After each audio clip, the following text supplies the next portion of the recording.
Guys, so this video is for the Bill of Rights, a nonfiction reading passage. So hopefully you guys know that this is the second half, and we're going to be mostly just reading this because you guys already got your lesson in the first video, okay?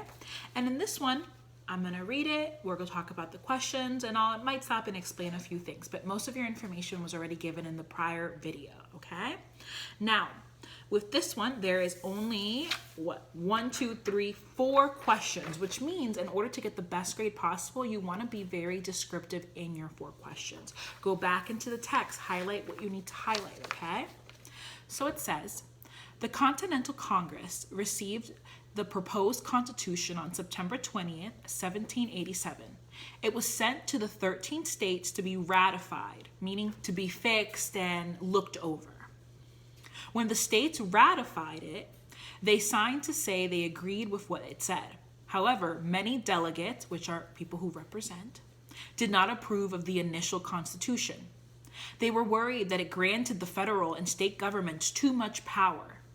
They would not agree with the Constitution until it included some amendments to protect the rights of the people. So remember, the amendments are to protect us. James Madison believed that the Constitution was a very sound document, but he agreed that it could better protect the rights of the citizens. He wrote 12 amendments and presented them to the first Congress for approval in 1789. He used the 10 amendments that were passed. He used the 10 amendments that were passed and became known as the Bill of Rights. They were officially approved on December 15, 1791.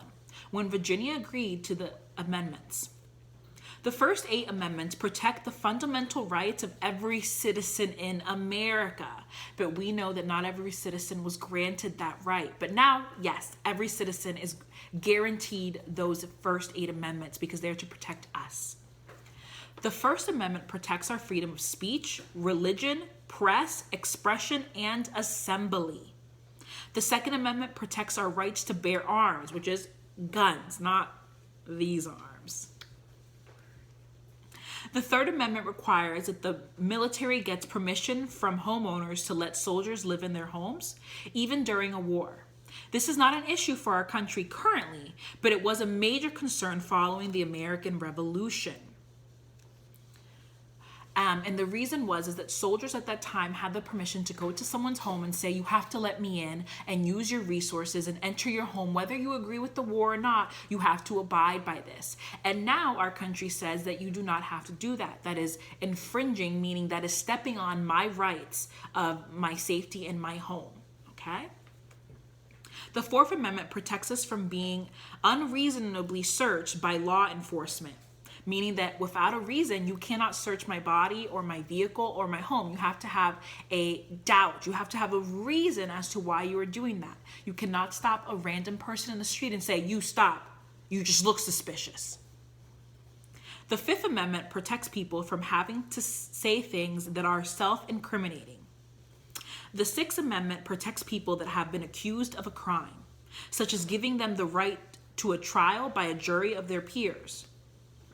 The Seventh Amendment protects citizens in civil cases, also granting them the right of a trial by jury, meaning that if we get in trouble by the law, whether we are innocent or not innocent, we have to be proven guilty by a court of our peers. And peers are people within our age group or economic state or just people in general in America. It's usually just a bunch of adults that get together from different walks of life and they decide whether someone is guilty or not guilty. But it is our right to have that.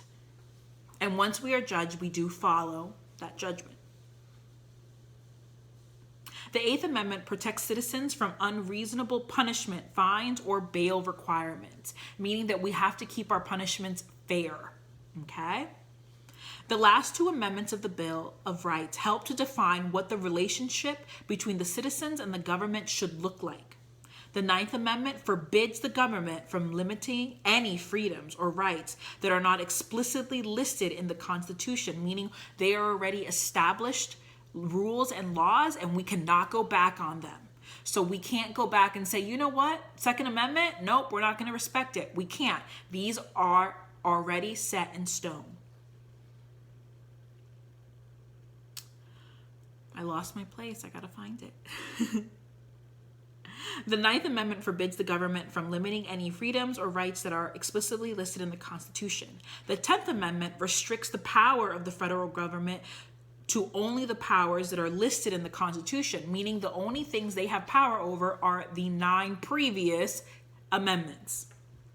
While the Bill of Rights only refers to the first 10 amendments of the Constitution, there are a total of 27 amendments. Many of the amendments focus on protecting the rights of citizens in our country. The 13th Amendment abolished slavery in 1865, thank God. In 1870, the 15th Amendment gave all men the right to vote, no matter what the color of their skin is. In 1920, the 19th Amendment gave all women the right to vote too, okay? So remember, like I stated in my previous video, the Bill of Rights are just the first 10 amendments, okay? And it doesn't mean that they're more important, but they are the foundation of the amendments of the Constitution, okay? Without them, the rest don't really make sense, okay? So we have here in the First Amendment, the freedom of speech, religion, press, expression, and assembly. Expression means how you can express yourself legally and what is proper. A way of expression is voting. We vote on the people that are going to be governing over us.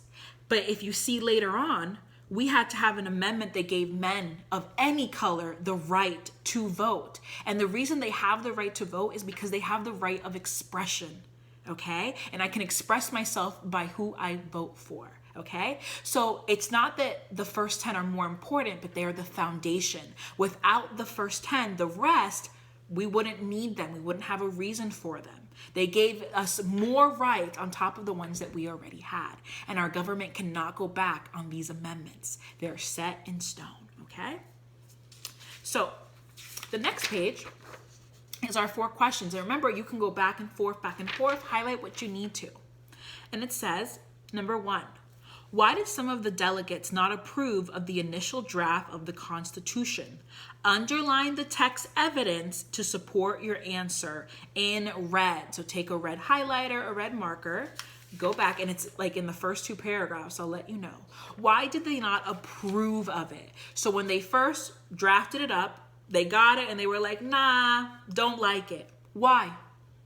Write it there. And it should be about 1 to 2 sentences, but you are going to go first back into the text and highlight your answer in red and then put it in your own words.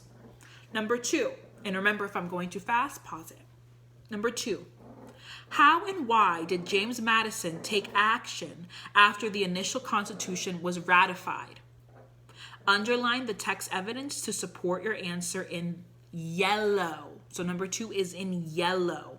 Okay, and I'll give you a hint, that is for sure in the 2nd paragraph, okay? So this should be pretty easy because I'm letting you know the locations. So I'll read it again. How and why did James Madison take action after the initial Constitution was ratified? So we want to know, why did he do it and what did he do?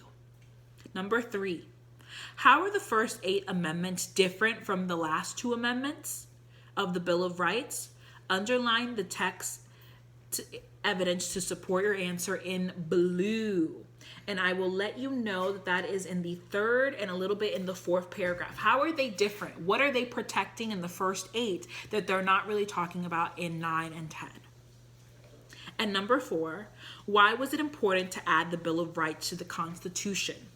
Use your schema, which means your background knowledge and the knowledge that you've gained from this text, and text evidence to make an inference, meaning they didn't tell us, but you're using the information that you already have learned, you're using your critical thinking, and you're using what you just read to come up with a guess. But remember, it is an educated guess. You're not just saying, cause they felt like it.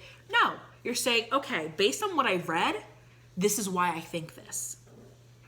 Underline the text evidence to support your answer in green. So even though it may not be a direct answer, you're letting me know where you found your information in this text, okay? I hope this was helpful to you guys. Remember, this should be the 2nd one that you do. And you might be thinking, Miss Laura, this is a lot of the same information. Well, of course it is. The Bill of Rights didn't change. So we first get a little bit of information and then we dig a little deeper. And the last activity in the next video that you should watch is the one for your Bill of Rights booklet. So once you've gained all your information, this is how you're going to prove to me that you understand what you are doing. Okay? So remember, if you guys need another video, please let me know and I will make sure to put it up. All right, bye guys.